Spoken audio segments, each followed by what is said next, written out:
Hey, this is Nicholas. Let's talk about how to study, how to use your time more efficiently, and how to really retain the information so it's there when you need it. So when you start studying Chinese medicine, one of the things you really have to contend with is just the sheer volume of information. There are 361 points on the 14 channels. You learn around 280 single herbs and 200 herbal formulas. Then on top of that, you have Zong Fu patterns, pulse images, and anatomy and physiology to go with it. So from the beginning, you need to have a strategy to deal with this massive amount of information, and you need to figure out what works for you in terms of studying. Hopefully sooner rather than later. So these are my 6 study tips for studying Chinese medicine. Now I'm not saying that this is the best way or the only way to do it. This is just what's worked for me and what I've seen work and not work for my students. So let's get started. Tip number 1, and I'll put it on the screen for those of you who are visual learners. Tip number 1 is study. Let me put it this way. If you just want to pass the test, then it's probably okay to study the night before. I'll be honest, I did this with a lot of my biomed classes. But if you really want to know the information and become a master of your craft, then you should probably study every day. Now, it doesn't have to be a lot. Usually your ability to focus and retain information drops off pretty significantly after 25 to 30 minutes, so it's better to divide your study time into smaller chunks anyway. But at least for me, I found that studying a little bit every day is far better than cramming for 4 hours on the weekend. And this is the number one thing that students tell me, is that the information just doesn't stick. So that's why I recommend the strategy of repetition over time to make sure you really retain the information. Here's how it works with me. If I sit down to study one day, I'll learn a certain amount of information. But then, the next time I sit down to study, I'll have forgotten at least half of it. But that's okay, because it refreshes pretty quickly, and then I can add more information on top of it. But then by the next day, I'll have forgotten half of that. So it's kind of like a 2 steps forward, 1 step backward process. Eventually, I figured out that in order to really know a piece of information, I have to go through this process of learning, forgetting, and relearning at least 3 times to really know it. And that's just not possible if I was studying the night before. So of course, you can't always study every day, but you should at least try to study regularly throughout the week. And then when you do, you should be strategic about how you time your study sessions around your class schedule. So this is another thing that would happen to me. I might have a lecture on Monday morning, but then I would wait until Thursday evening to start studying for that class. Since I waited that long, it was basically like I was starting over new. Sometimes I would even look at my notes and be like, I have no idea what that means, or why I even wrote it. So a better strategy might be, if you have a class Monday morning, then later that day, go back over the material in order to refresh it in your memory and really solidify that information, even if it's just flipping through your notes during dinner. Then, as long as you keep refreshing that information throughout the week, you never completely lose it, and you're never starting over from scratch. So that's study tip number 1. Study regularly, break it up into manageable chunks so that you're using your time efficiently, and organize your study sessions throughout the week so that you're never starting over new. Here's a quote that I like. An amateur practices until he gets it right. A professional practices until he can't get it wrong. So if you really want to feel confident for a test, practice until you can't get it wrong. And in order to do that, you need to make studying a daily habit. So tip number 2, again we'll put it on the screen. Tip number 2 is study. What I mean by this is, when you study, study. I've seen this happen a lot where people will be like, oh man, I studied for 4 hours yesterday and I still bombed that test. And I'm like, no you didn't. I was there. You may have sat at a coffee shop with your books open for 4 hours, but you are not actually studying for 4 hours. Like we said, your ability to focus and retain information drops off pretty significantly after 25 to 30 minutes. So it's better to get in, get it done, and then stop and do something else with your life. 30 minutes of focused studying is going to be way more productive than 4 hours of pretend studying with your friends. So in terms of how to focus your studying, here's what worked for me.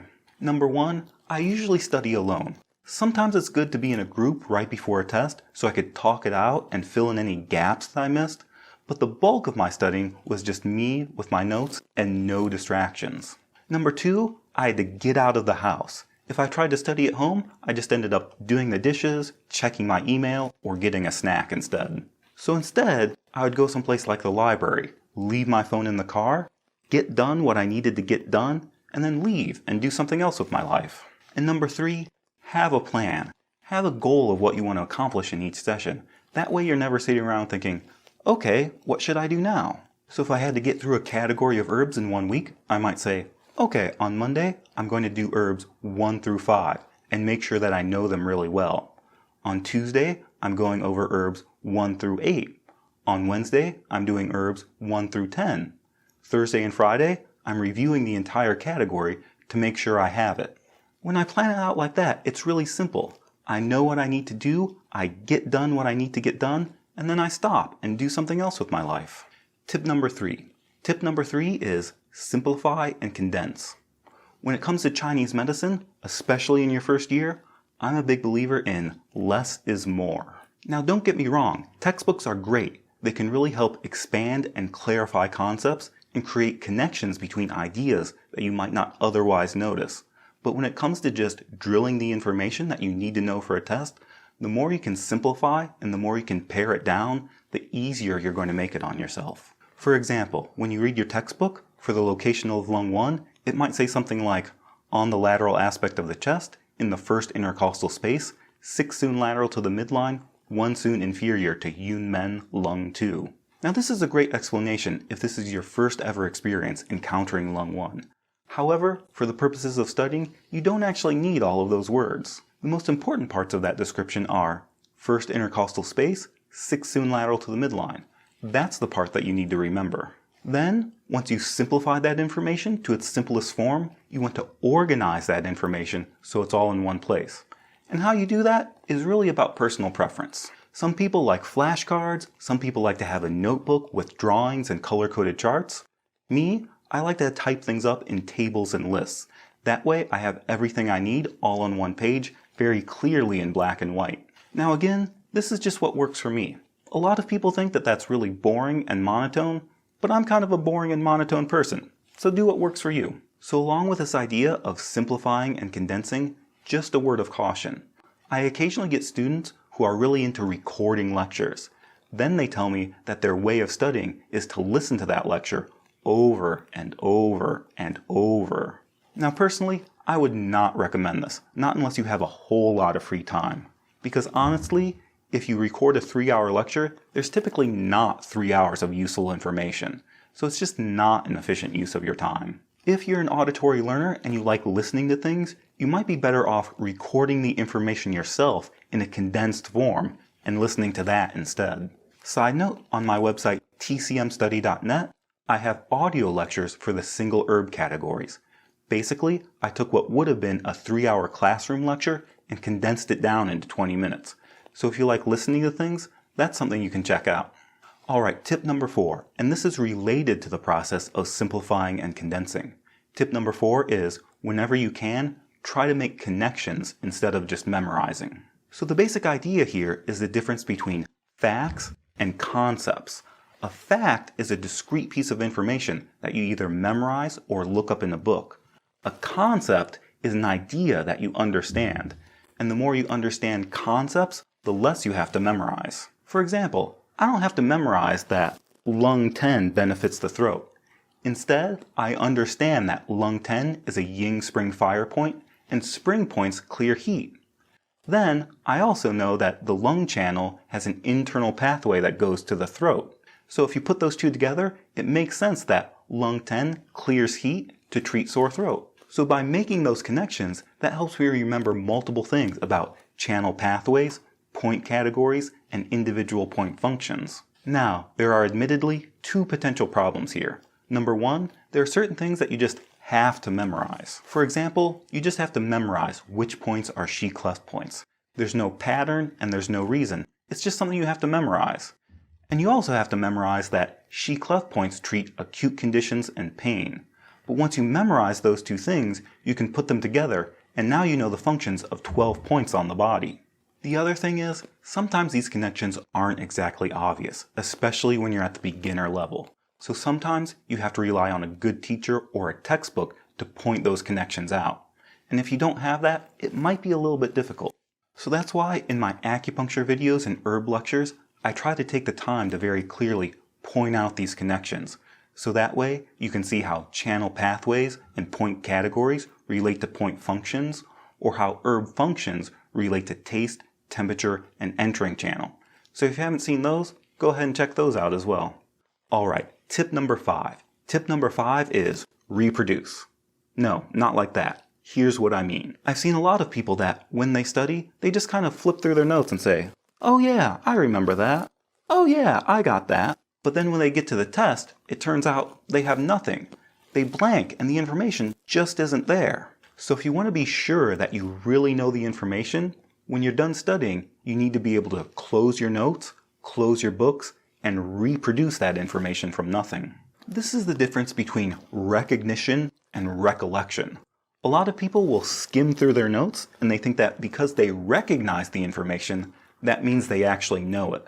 But recognizing the information just isn't enough to actually recall it when you get to a test. So you can't just flip through your book and say, "Oh yeah, lung 1, first intercostal space. Yeah, lung 3, 3 soon down. I got that." When you're done studying, you need to be able to close your book and say, "Lung 1 is 6 soon lateral to the midline in the first intercostal space.